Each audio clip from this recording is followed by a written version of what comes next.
Baik, assalamualaikum warahmatullahi wabarakatuh.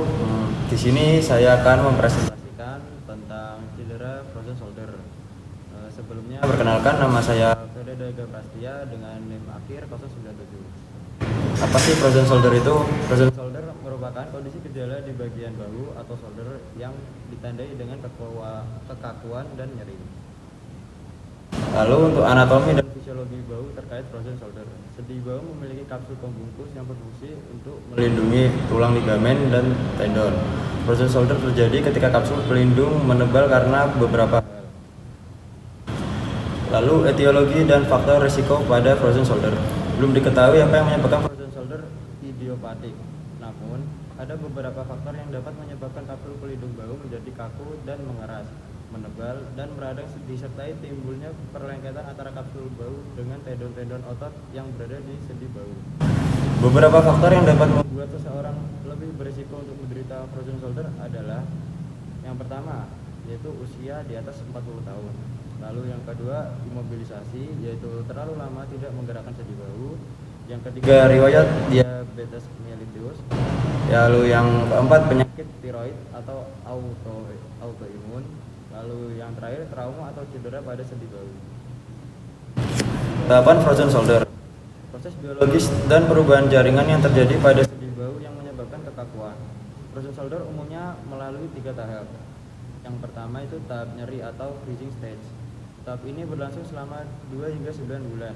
Pada tahap ini, pasien merasakan nyeri yang semakin parah, terutama saat menggerakkan bahu. Lalu yang kedua, tahap kekakuan atau frozen stage. Pada tahap ini, nyeri mulai berkurang, tetapi kekakuan bahu semakin parah.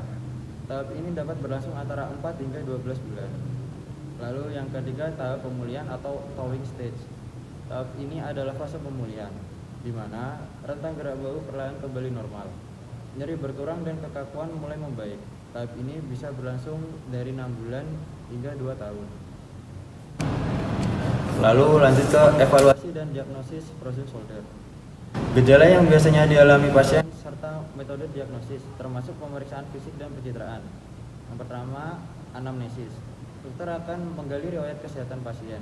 Gejala yang dialami seperti nyeri dan keterbatasan pergerakan bahu serta riwayat penyakit yang mungkin menjadi faktor risiko, misalnya diabetes atau cedera sebelumnya. Yang kedua, pemeriksaan fisik. Pemeriksaan ini mencakup evaluasi rentang gerak aktif dan pasif pada sendi bahu. Pada frozen shoulder, pergerakan bahu akan terbatas, terutama pada rotasi eksternal dan elevasi lengan. Lalu yang ketiga, pencitraan. Yang pencitraan ada 2, yaitu X-ray, digunakan untuk mengecualikan kondisi lain seperti osteoartritis atau fraktur. Lalu yang kedua, MRI atau ultrasound. Pencitraan ini membantu mengidentifikasi penebalan kapsul sendi atau perubahan pada jaringan lunak, memastikan diagnosis frozen shoulder. Nah, di sini ada 3 tahap terapi fisik pada frozen shoulder. Ada penanganan, pencegahan, dan rehabilitasi. Baik, kita lanjut ke penanganan pada cedera frozen shoulder. Di sini saya mengambil 3 gerakan. Yang pertama ada cross body stretch, yang kedua shoulder abduction, lalu yang ketiga internal dan external rotation. Untuk gerakan cross body stretch seperti ini. Lakukan seperti gerakan pemanasan seperti biasanya. Tahan 15 hingga 30 detik. Lakukan selama 3 kali repetisi. Begitu sebaliknya. Lalu lanjut ke gerakan shoulder abduction. Tangan diangkat ke atas selebar bahu.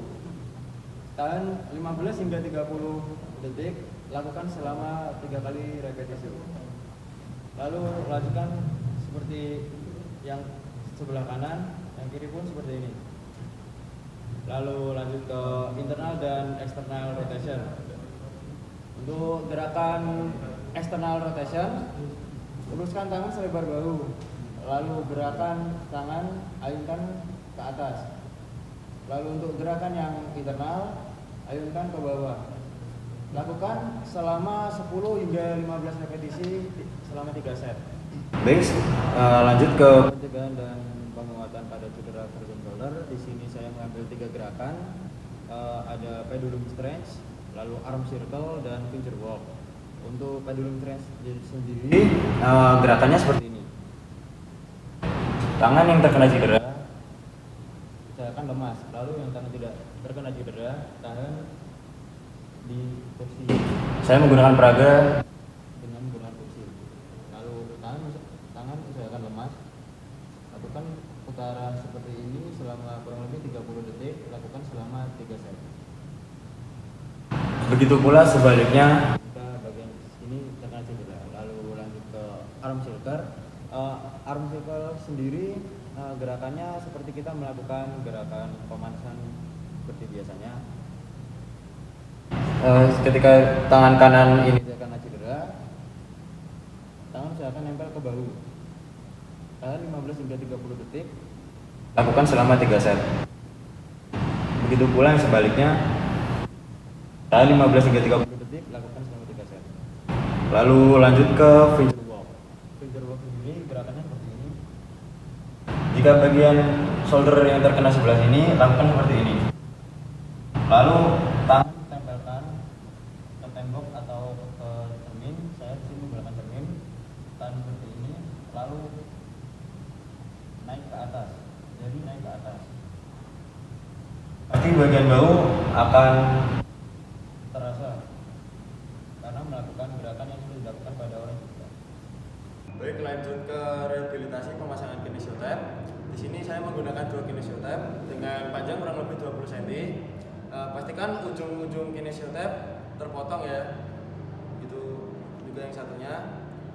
Untuk bagian kinesiotape yang pertama ini dibelah jadi 2, lalu sobek bagian ujung-ujung kinesiotape seperti ini. Untuk yang ini tidak usah dipotong membelah 2, cukup disobek saja bagian sini. Nah, sekarang lanjut ke pemasangan kinesiotape. Yang pertama copot bagian yang sini, lalu tempelkan.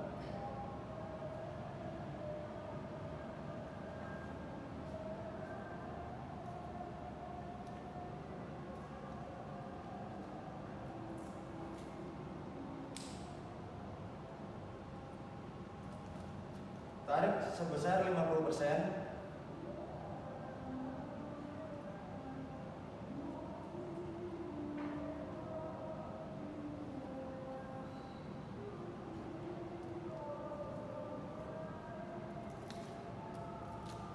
Begitu pula yang sebaliknya, tarik sebesar 50%.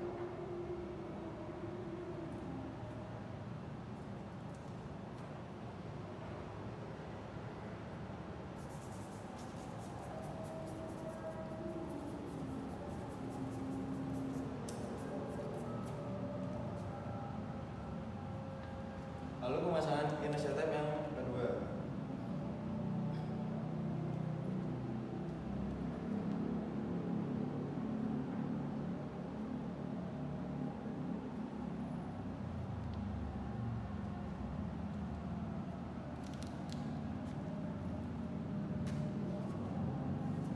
Sama, tarik sebesar 50%.